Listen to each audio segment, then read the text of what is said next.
In this lesson, you are going to learn about another exercise which is going to help you with the battle against anger.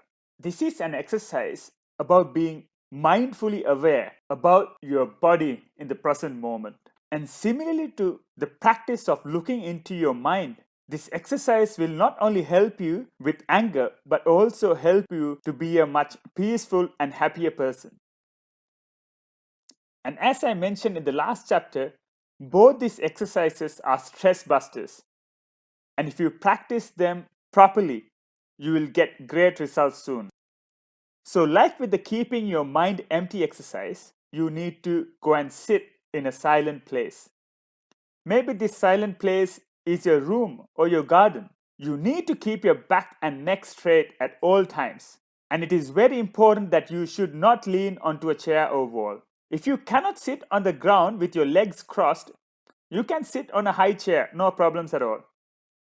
As long as you keep your back and neck straight and your body is relaxed and your eyes are closed. And what you do is you need to focus your attention on the movement of your tummy moving forward and moving backwards as and when you breathe in and breathe out. But at first, it can be a bit difficult to feel your tummy's movement going forward and backwards because you are not used to focusing on this movement of the tummy.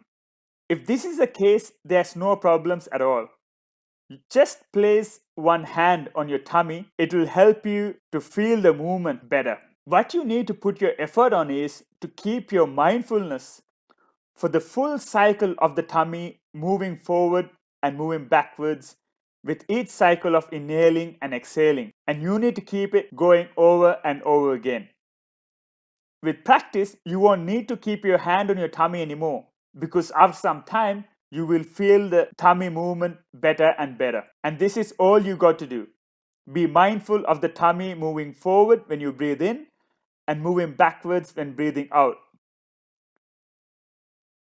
And you will see that after some time, your mind starts wandering. That is what our minds do. They keep on wandering. So you need to identify that your mind has moved out of your focus and bring it back to the focus of your tummy's movement. This might happen many times during this 20-30 minutes you are trying to keep looking into your tummy's movement. But don't worry at all. This is the most important thing about this exercise. Bringing your mindfulness back when it goes out. Remember this. Make a note of this. This is very important.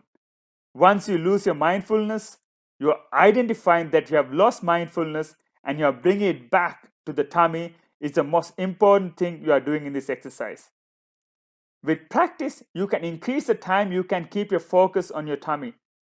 And always remember the driving example.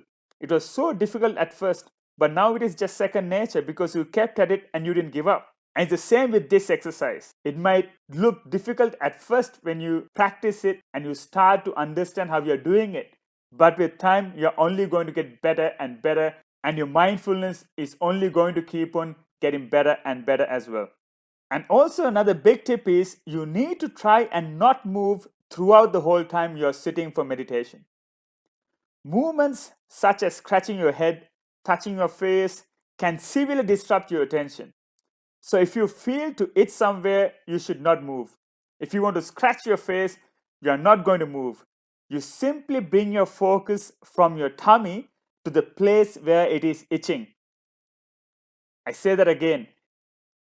If you need to scratch somewhere because it is itching, you simply need to move the focus from your tummy to the place where it is itching. You don't move, your hands are in the same place, your body is the same as when you started.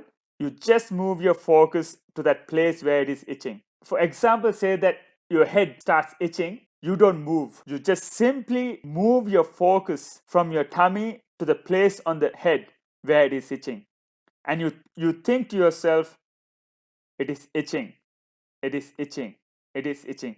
And you are going to do this continuously. And as we mentioned so many times in this course, everything is impermanent. If everything is impermanent, your itching is impermanent as well. It is only temporary. And you will see as your itching arose, in the same way it will disappear after some time. You only need to keep your focus on it. And during this time, we are not going to focus on the tummy.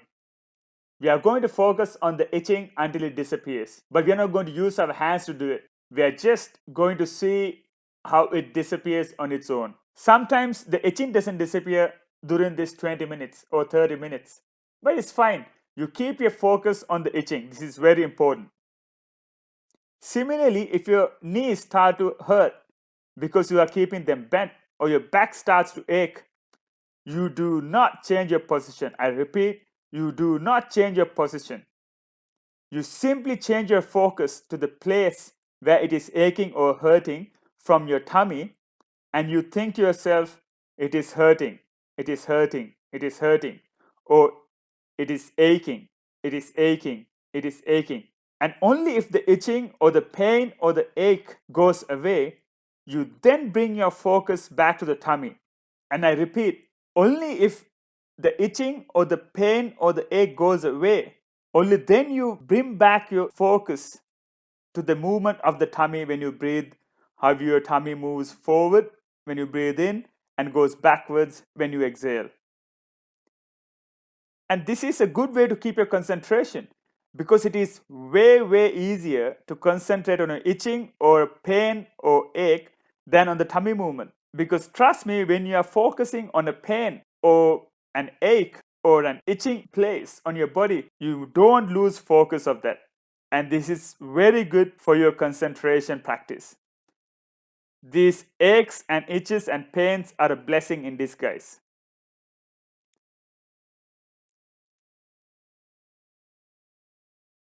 Just imagine that you are looking out of a window of a bullet train moving at around 500 kilometers per hour in the middle of the city. Can you see anything clearly? No, the train is moving too fast and everything you see will be nothing but a blur. You won't see the building next to the railways clearly, or you won't see any people clearly. Basically, you won't see anything at close range clearly. This is how our minds are normally. Our minds are working so fast. And when you do mindfulness exercises like this and without moving for the whole time, what you're essentially doing is that you're slowing down your train. Imagine now the train is traveling at 20 kilometers per hour rather than 500 kilometers per hour. You can easily see the buildings and people and anything around you when you're passing through a city. And by doing these exercises, with time you will see that your thoughts are clearer than ever. You identify your thoughts easily and you won't be a slave to your thoughts because they are not a blur. You only become a slave to your thoughts because you lose mindfulness. You are acting without mindfulness. When you see them clearly, you have all the time in the world to control them because your train is traveling slower and slower.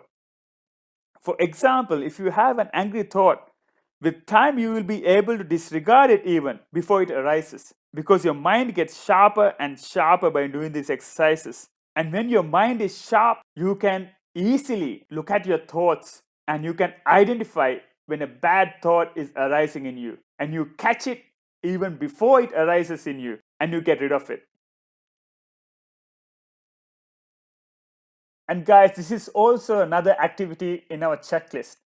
It is so imperative to our success in this course that we do these activities on a daily basis. I know it can be difficult to manage your time with these activities, but there's no excuse because the damage your anger is doing to your time is way too long than this time you're spending on these activities. And your anger is robbing you of so much of your time. Your anger is robbing your loved ones of their time as well. So by doing these practices, you are not wasting your time. It will be the biggest investment of time ever in your life. So you need to follow these activities on a daily basis and tick the checklist so that it acts as a reminder and also as a record as you go on from here.